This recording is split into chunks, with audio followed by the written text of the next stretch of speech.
In a quiet suburban town, nestled away from busy streets and neon lights, the lives of ordinary families were about to intersect with a world of secrecy, control, and far-reaching danger.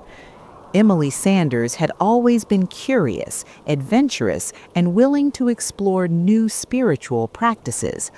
A flyer advertising a retreat promising personal enlightenment and global community had appeared on social media, claiming to be an international wellness program.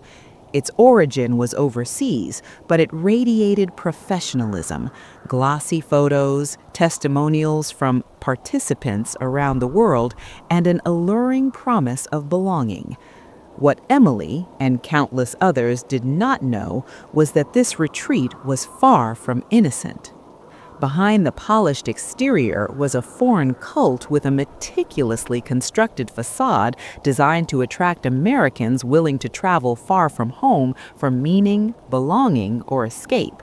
The group's leaders had studied human behavior, tailoring their messaging to prey on vulnerabilities, insecurities, and desires for community. They promised empowerment, spiritual awakening, and an international network of like-minded individuals. What victims did not realize was that every promise concealed a trap, a psychological labyrinth that would pull them deeper into obedience, isolation, and sometimes abuse. Emily arrived at the airport filled with excitement. Fellow travelers shared similar dreams: self-discovery, connection, and the chance to experience something transformative. They were greeted by facilitators who exuded calm authority, charisma, and a sense of belonging. The initial environment was warm, structured, and appealing, carefully orchestrated to lower defenses. Behind the smiles, however, the organizers were already beginning to assess each person's psychological profile, fears, insecurities, and patterns of compliance. Every introduction, every guided exercise, and every casual conversation was a test, a step in mapping vulnerabilities for future manipulation. The foreign cult operated with a level of sophistication few imagined. Travel arrangements were controlled, passports and itineraries subtly guided by the group, ensuring that participants remained within the boundaries the leaders had created. Communication with family back home was initially encouraged, but gradually restricted under the guise of immersion, focusing members entirely on the community. Those who resisted or questioned the authority were subtly isolated or given tasks that distracted and disoriented them. It was a gradual process, invisible to the outside world, where suspicion was deflected and conformity was cultivated. Within the first days, the victims noticed subtle pressures: mandatory meetings, guided meditations that edged toward indoctrination, and workshops designed to weaken critical thinking while fostering emotional dependency. Leaders framed doubt as weakness and praised obedience as enlightenment. The combination of travel, isolation, and cultural novelty created a potent environment for influence. Emily, like others, felt a mixture of awe, uncertainty, and discomfort, but the charisma of the leaders, the peer reinforcement, and the promise of belonging kept her engaged. What seemed like harmless spiritual exploration was in reality a well-constructed psychological trap. This foreign cult had perfected the art of recruitment: lure victims with charm and novelty, then gradually dismantle independence and critical judgment. Americans were particularly targeted due to perceived openness, mobility, and curiosity about alternative spiritual experiences. The physical distance from home made intervention difficult. Families worried but could not easily track or communicate with loved ones. Each plane ticket, each passport stamp, and each crossing of borders served not only as a logistical move, but also as a symbolic step into the cult's control. Unbeknownst to Emily, investigators in the U.S. had begun mapping the group's activities. Reports from previous victims, intercepted communications, and financial tracking of international transactions painted a pattern of abuse that spanned countries. While the cult's operations remained hidden from mainstream awareness, a network of law enforcement and private investigators had started to connect the dots, understanding that travel-based cults presented unique challenges: jurisdictional boundaries, language barriers, and the psychological entrapment of victims far from home. Every hour that victims remained in the cult's environment deepened the psychological hold and increased the difficulty of rescue. As the first night of the retreat concluded, Emily felt both excitement and a subtle unease. The group's charisma was intoxicating, the rituals mesmerizing, and the community tightly knit. Yet small moments, a too insistent facilitator, whispered comments among peers, sudden restrictions on phone use hinted at underlying control. In the shadows of exotic locations and cultural novelty, the cult's true purpose was already unfolding. What seemed like adventure was a carefully staged descent into influence, exploitation, and potentially dangerous obedience. By the second day, the cult's influence had intensified. Emily and the other participants were fully engaged in a structured schedule of workshops, meditations, and communal activities. Everything was designed to reinforce obedience, diminish personal boundaries, and foster dependence on the group. Leaders emphasized loyalty, communal living, and breaking free from past limitations, yet the exercises subtly attacked individual autonomy.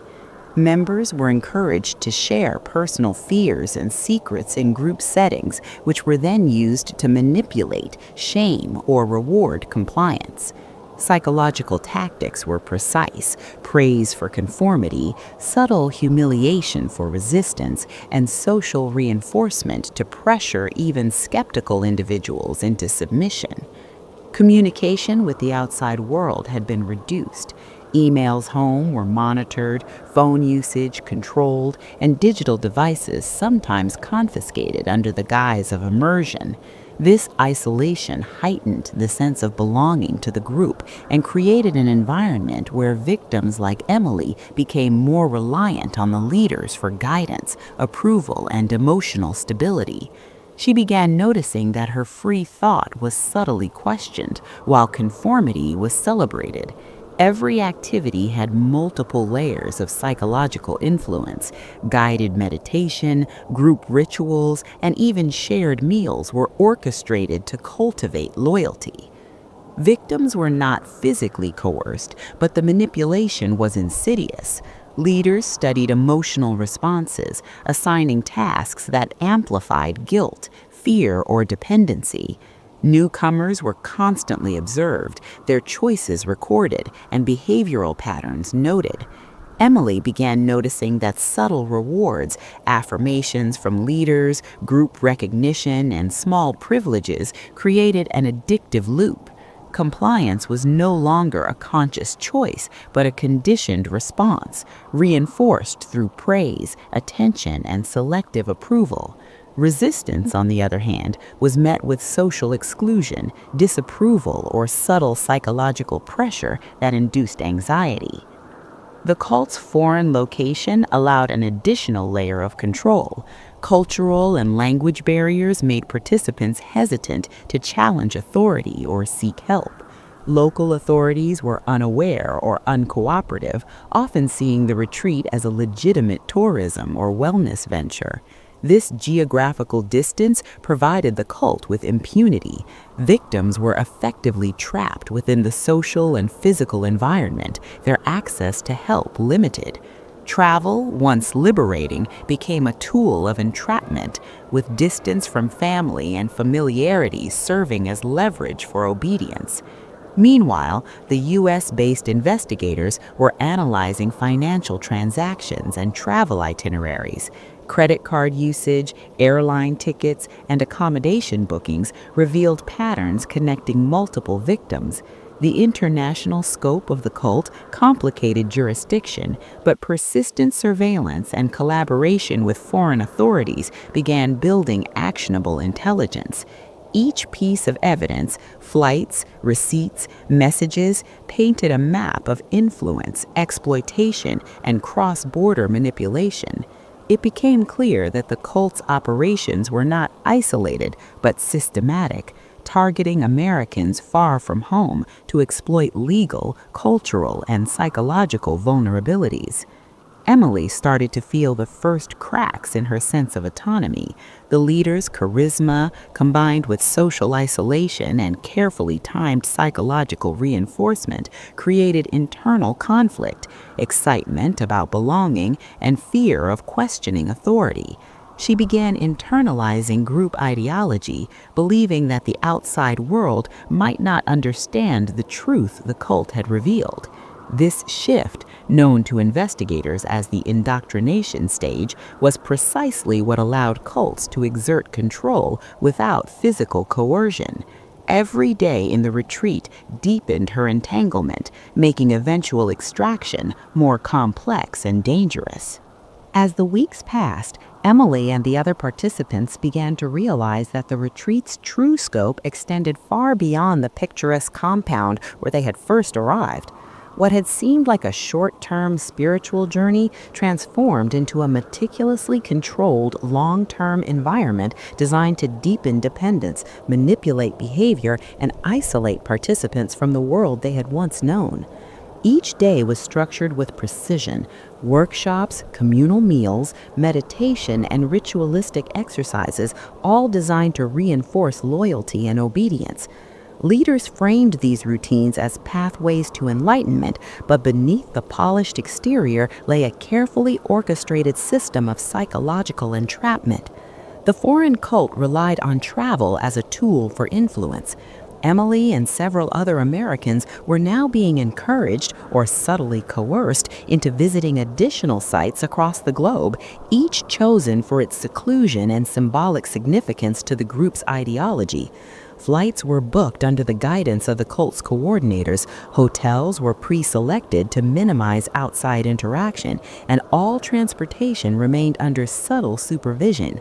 By controlling logistics travel, the cult limited participants' autonomy and increased reliance on the leaders, reinforcing the notion that leaving the group or resisting instructions was impractical or unsafe. During one overseas trip, Emily found herself in a remote coastal town, far from airports, law enforcement, or family oversight. The group had been guided there under the premise of spiritual immersion, but the isolation was deliberate. Leaders controlled every detail: when participants could eat, sleep, or communicate, and how they were expected to interact with one another. Even small acts of resistance were met with subtle social punishment, from exclusion during communal exercises to private admonitions that induced guilt and self-doubt. The psychology of compliance was relentless. Every interaction, ritual, and reward reinforced dependency, making it increasingly difficult for victims to recognize the extent of control they were under. Victims' communications with the outside world were tightly monitored. Emily's attempts to message family back home were scrutinized, delayed, or discouraged. Leaders framed limited contact as necessary for inner work, a claim that seemed plausible to participants due to their already heightened state of trust in the group. The combination of physical isolation, social manipulation, and travel-induced disorientation created a powerful psychological trap. Emily, once confident and independent, began questioning her own judgment, believing the cult's narrative over her instincts. This subtle, progressive erosion of autonomy is precisely what made cross-border cults uniquely dangerous. The cult's reach extended beyond individual control. It maintained a sophisticated international network that allowed leaders to track, influence, and manage multiple participants simultaneously. Investigators in the United States had begun noticing patterns: multiple victims arriving in similar foreign locations, social media accounts suddenly going silent, and financial transactions traced to the same foreign accounts. The cult's operational sophistication was alarming. They were not random or disorganized. Their methods were deliberate, structured, and designed to exploit Americans who travel abroad, often leaving family and authorities with limited avenues for intervention. For Emily, the psychological manipulation was compounded by the presence of carefully selected peers who reinforced group norms. Some participants had been under the cult's influence longer and acted as subtle enforcers, guiding newcomers to comply through modeled behavior and social reinforcement. Praise for obedience and subtle shaming for dissent created a constant push and pull dynamic that trapped participants in a cycle of dependence. Leaders framed loyalty as a moral or spiritual imperative, making it psychologically difficult to question authority. Travel to foreign locations intensified this dynamic. Unfamiliar environments, cultural barriers, and language differences amplified feelings of vulnerability, making compliance an instinctual response to perceived danger or uncertainty. Investigators analyzing the cult's activities realized that travel was not incidental but integral to the control strategy. Each relocation served multiple purposes: increasing isolation, introducing unfamiliarity that weakened critical thinking, and allowing leaders to maintain surveillance across borders. For law enforcement, this presented significant challenges. Jurisdictional boundaries, international law, and cooperation from foreign authorities complicated intervention. The cult's operational model was a deliberate exploitation of legal and logistical gaps, relying on the assumption that Americans far from home were difficult to monitor, influence, or rescue. The psychological toll on Emily and others became apparent. Participants displayed signs of stress, fatigue, and emotional dependency.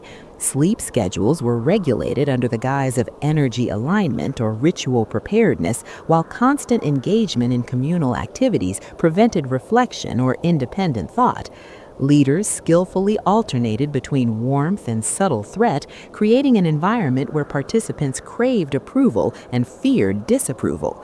These behavioral patterns, studied by investigators, were characteristic of long-term coercive influence. Victims increasingly internalized the group's ideology and became less able to act autonomously.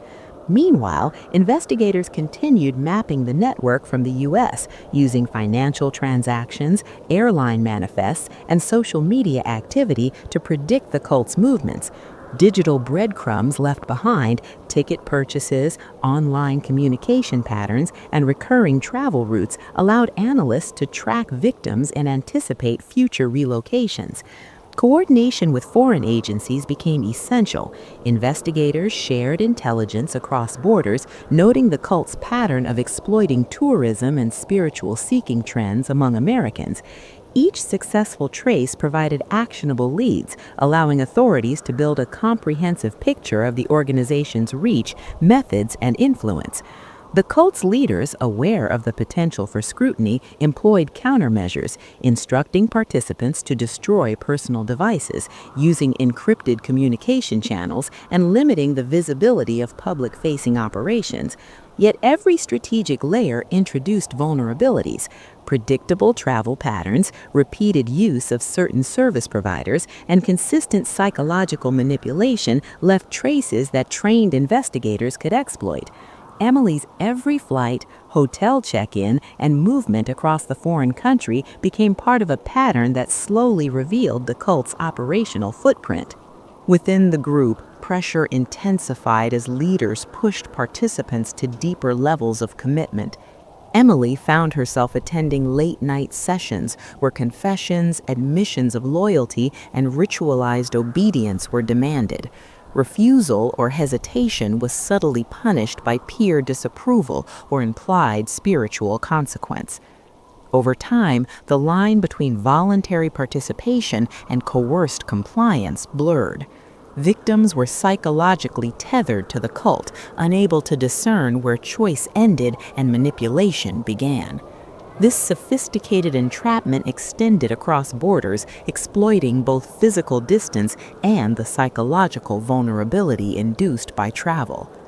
Investigators monitoring financial and communication networks noticed the systematic extraction of resources from U.S. victims, credit cards charged, bank accounts accessed, and personal documents manipulated. The cult operated a dual strategy, controlling behavior through psychological means while simultaneously exploiting material resources. The combination of psychological manipulation and financial extraction painted a clear picture of organized criminal intent. Each victim, far from home, faced not only emotional and psychological exploitation, but tangible risks: financial loss, loss of autonomy, and potential harm if intervention failed. Despite the pressure, small acts of resistance occasionally emerged.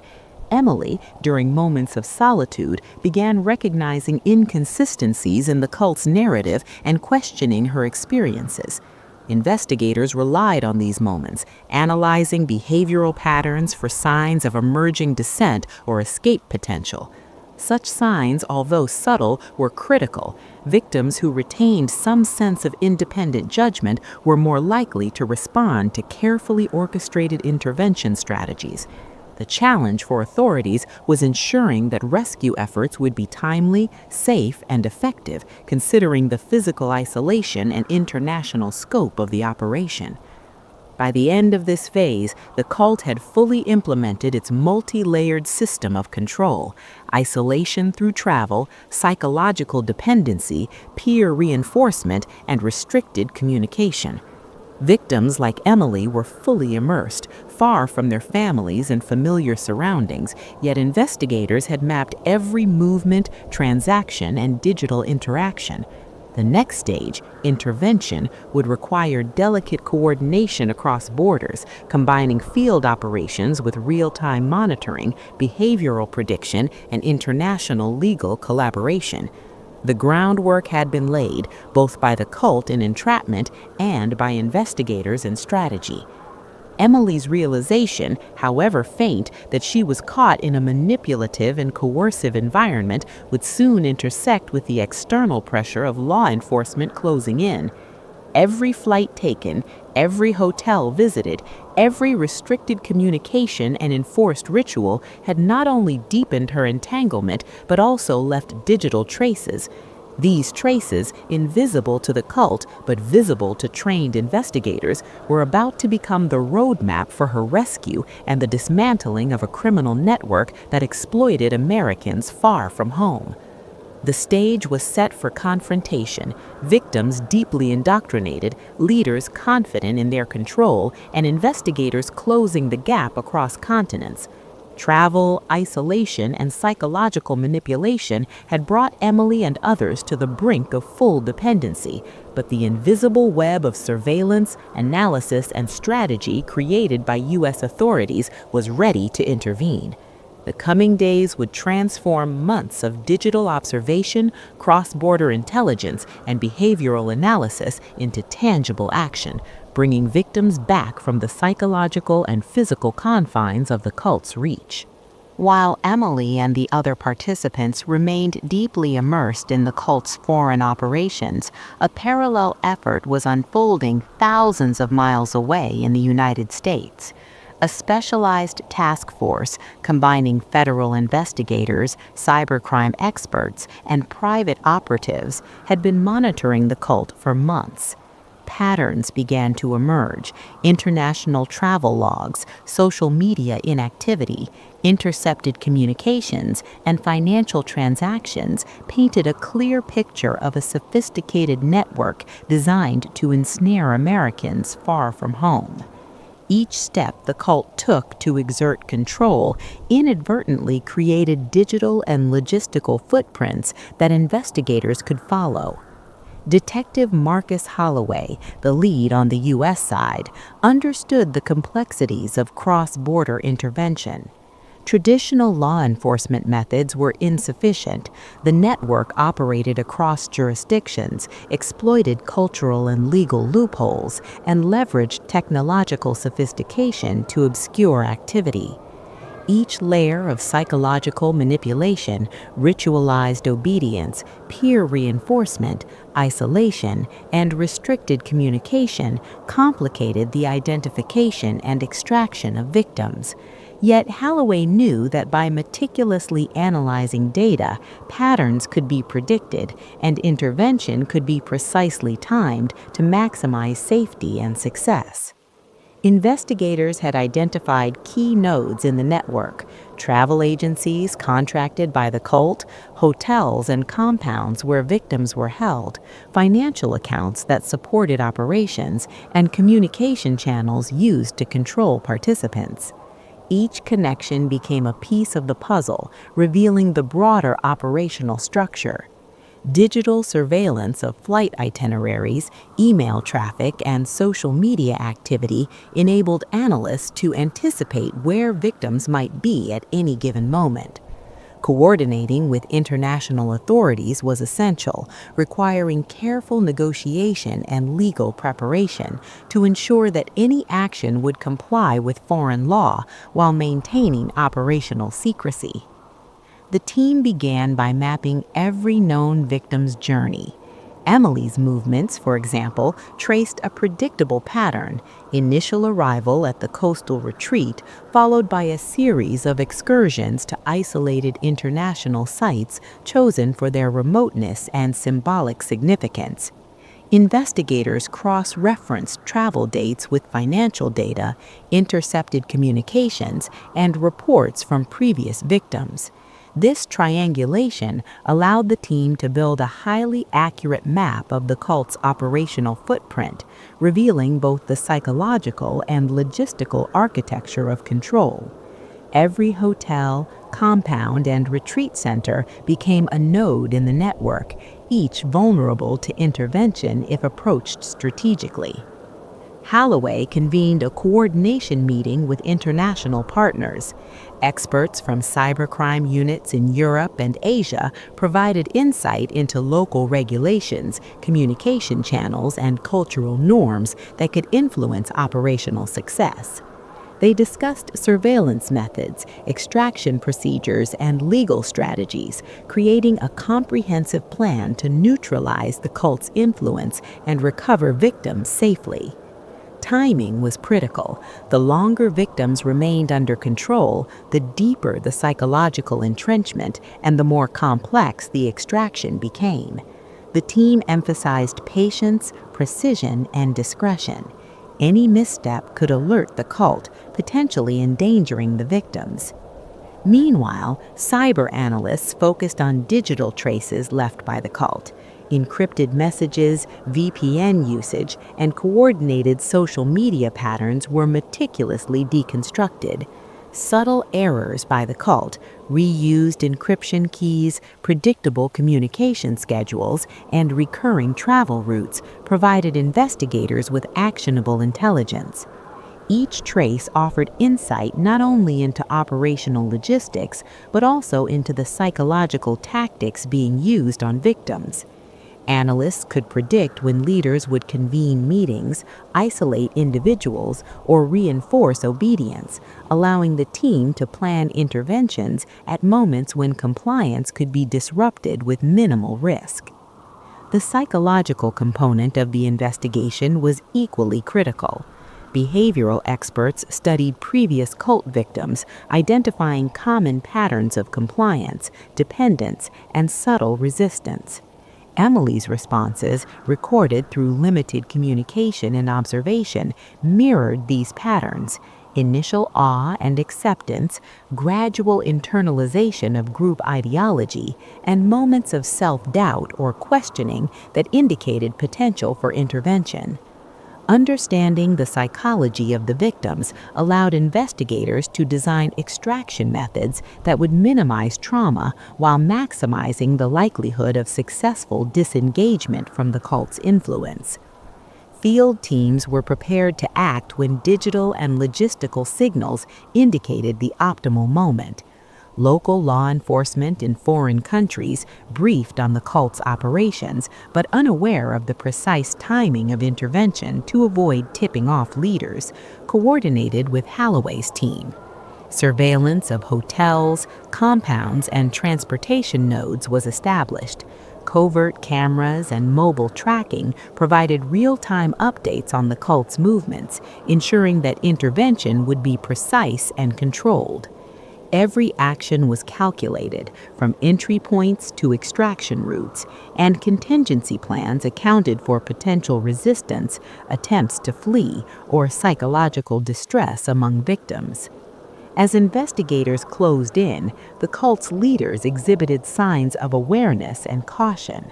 Subtle changes in schedules, heightened scrutiny of participant behavior, and occasional isolation of individuals indicated an emerging tension.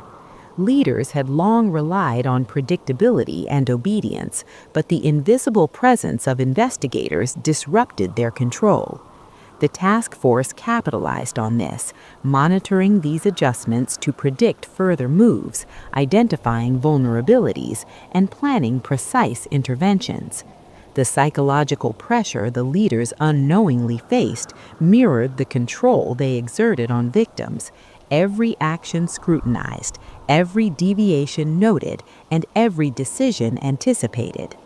Emily, immersed in a daily routine of workshops, meditations, and excursions, began to notice small inconsistencies. The group's messaging occasionally conflicted with what she had been told earlier, and minor errors in planning or logistics hinted at human imperfection beneath the cult's polished exterior. These small cracks became seeds of doubt, subtle yet significant. Investigators relied on these moments to anticipate when victims were psychologically receptive to outside influence, moments when they might trust guidance from outside sources and respond to coordinated intervention. Holloway's team finalized a multi-layered plan: simultaneous monitoring of communications, real-time observation of movements, and coordinated action with local authorities at key international sites. Each step was choreographed to ensure victims' safety while preventing the cult from detecting external interference. Emergency extraction procedures were rehearsed, including rapid transport, medical support for victims experiencing psychological distress, and secure handling of digital devices to preserve evidence. Investigators understood that cross-border cult interventions required a combination of legal compliance, tactical expertise, and acute psychological insight. In the command center, analysts continued to refine tracking data. Travel manifests, financial ledgers, and communication logs were cross-referenced constantly, revealing additional participants and operational sites.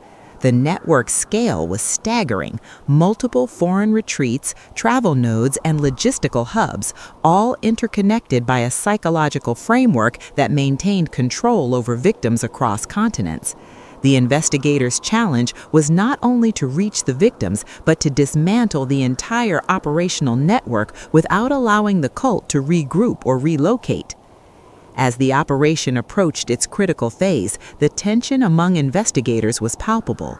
The stakes were immense. Victims far from home, deeply indoctrinated, and at risk of harm if intervention failed.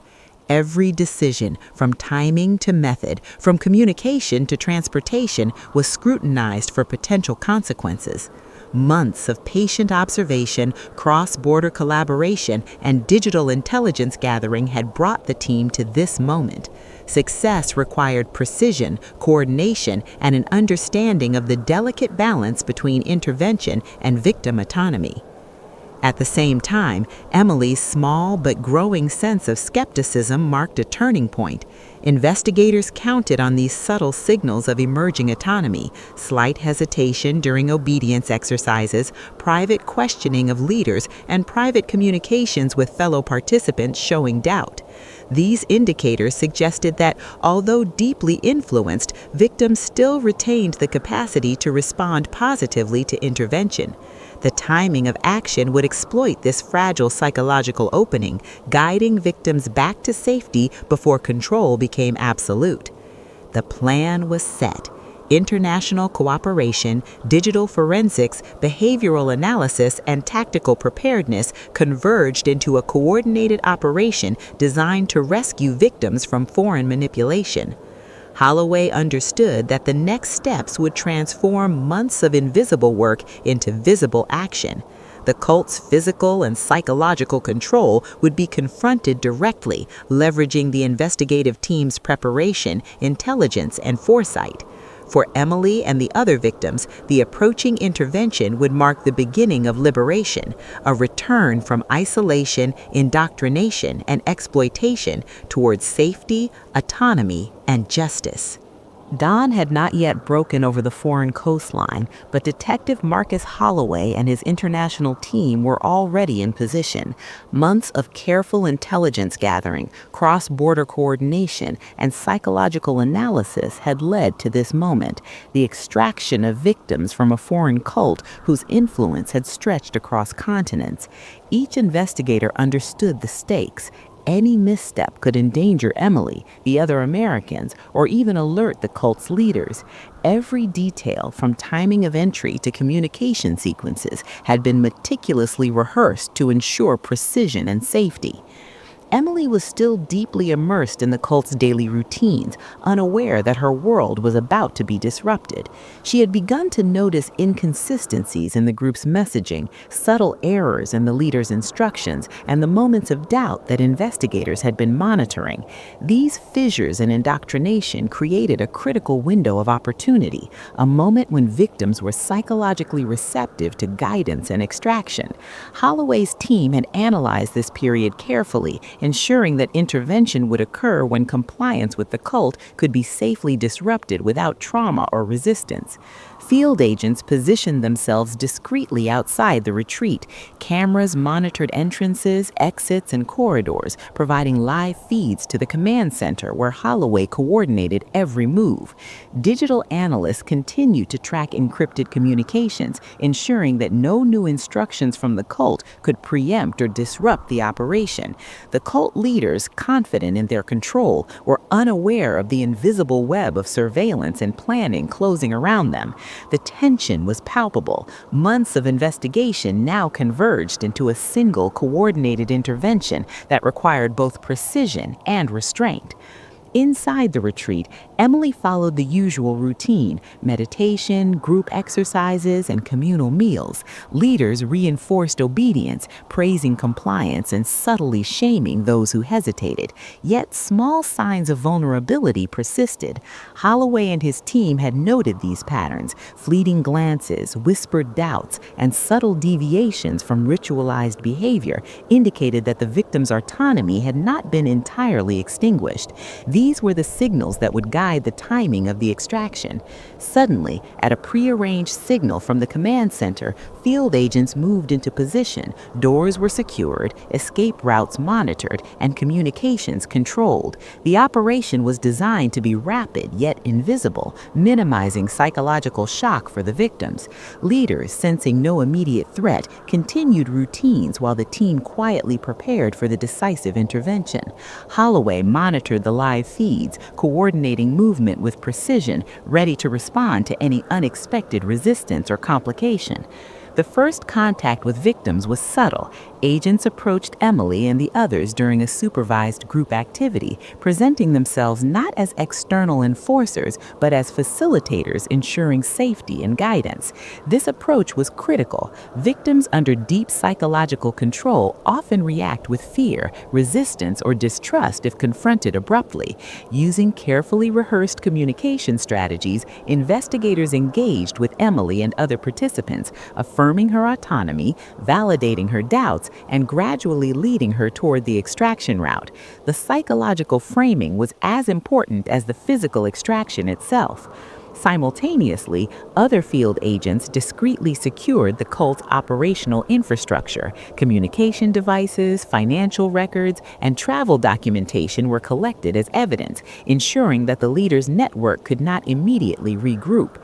Every step was choreographed to maintain the illusion of normalcy for remaining participants until victims were safely removed. Leaders, focused on routine exercises and unaware of the intervention, were momentarily blind to the extraction, a critical element in ensuring safety and preventing escalation. Emily, guided through hallways and exit points, began to experience the first sense of clarity she had in weeks. The controlled environment, designed to strip autonomy, was replaced with supportive guidance, reassurance, and visible evidence that the outside world had not abandoned her. Small gestures, clear instructions, and calm presence by agents reinforced trust, allowing victims to regain a sense of agency. The extraction was as much a psychological rescue as a physical one, undoing layers of manipulation while keeping participants safe from harm. Once outside, victims were immediately transported to secure locations where medical personnel, psychologists, and law enforcement provided assessment and care. The transition was delicate. Removing victims from a highly controlled environment induced both relief and disorientation. Counselors and investigators worked to stabilize emotions, explain the situation, and gradually reintroduce participants to the reality outside the cult's influence. This careful reintegration was essential to prevent re-traumatization and ensure that victims understood they were safe, that their autonomy had been restored, and that justice was being pursued. Meanwhile, Holloway coordinated the legal dismantling of the cult. Evidence collected during the extraction, financial transactions, encrypted communications, travel logs, and psychological manipulation records formed the basis for prosecution. International cooperation was key. Prosecutors, law enforcement agencies, and diplomatic channels worked in tandem to charge cult leaders, disrupt operations, and prevent relocation or continuation of control.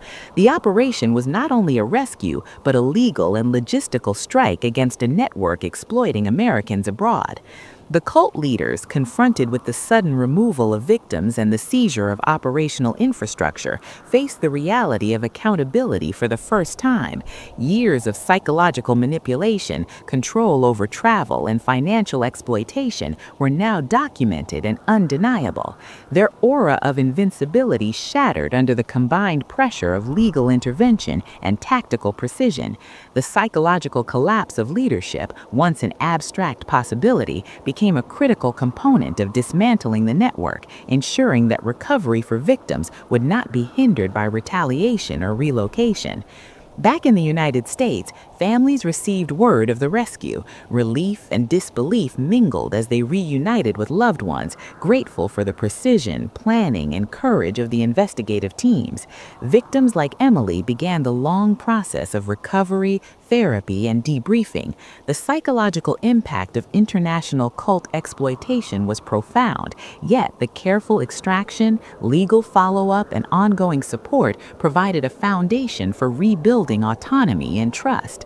The operation's success highlighted the combination of digital intelligence, behavioral psychology, cross-border coordination, and tactical execution necessary to confront modern cult networks.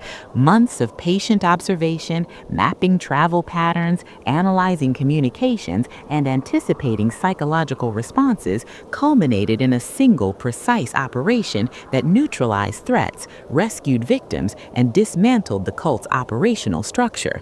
The story of Emily and others became a case study in how modern investigative methods can confront global networks exploiting human vulnerability. As the sun rose, Holloway reflected on the operation's significance. The victims' recovery, the dismantling of the cult, and the gathering of evidence marked a victory not only for justice, but for the ongoing fight against international exploitation. While threats of manipulation and control persist, coordinated investigation, technological expertise, and psychological insight have proven capable of reclaiming autonomy for those far from home. Emily, once trapped in isolation, now began to rebuild her life with newfound understanding, supported by law enforcement and a global network committed to preventing further abuse. The extraction marked the end of one chapter, but also the beginning of vigilance. The lessons learned about recruitment, travel-based control, cross-border exploitation, and psychological manipulation would guide future investigations, ensuring that individuals, even when far from home, home would have a chance at safety, autonomy, and justice. For victims like Emily, the world was no longer a distant, controlled environment. It was a place where careful observation, relentless investigation, and coordinated action could confront darkness, restore agency, and bring predators to account.